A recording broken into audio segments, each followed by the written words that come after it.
I'm Jonathan Coddington, and I'm the curator of spiders at the National Museum of Natural History.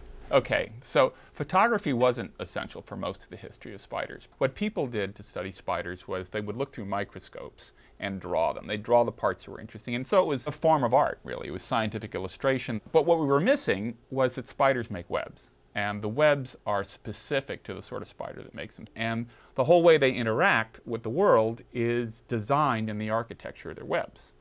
So you couldn't see that, because if webs were visible to everybody, including the flies, nobody would run into them. The spiders would be, out of luck. So if you want to make a collection of spiders and study them, which is what we do here at the museum, you can collect the spider. But this great world that they live in of webs and how they hunt, we were never able to collect webs. People tried, and the process of collecting a web distorted their architecture so much that there was never any measurements you could get off of it. So the thing that's hard about photographing a web is, first of all, that the silk is invisible. You could do things like spritz them with water, and then they would get this sort of classic National Geographic, sway in the lines. Everything would be weighted down. It would ruin the architecture of the web. So Bill Eberhard, who also works for the Smithsonian, was facing this problem, and his mother actually said, "Bill, why don't you use cornstarch?"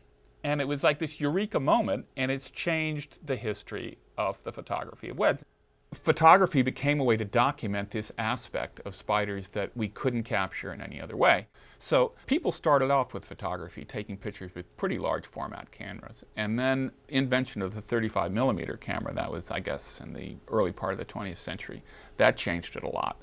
But the part that really jazzed scientists was the invention of the scanning electron microscope, which takes pictures with electrons, which is what you see behind me here. That's the picture of the spinning field of one of the spinnerets of a spider. Spiders have 7 or 8 different kinds of silk that they make.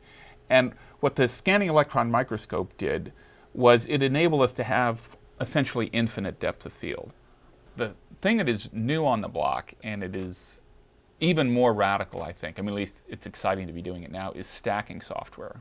So you can focus at the top of the knees of a spider, which is what you're seeing over here, or you can focus a little bit further down or a little bit further down, but you can't see the whole thing. So now what we do, we'll take what's in focus at each of the shots as you go down, and it only keeps the part that's in focus, and then at the end it stacks it all together into one colossal sort of image that's completely in focus, top to bottom. We are systematically imaging the entire morphological atlas of spiders, and we're up to 33,000 images. We're excited because it allows us to actually take pictures of spiders and show stuff that we've never been able to see before, and it's the real deal.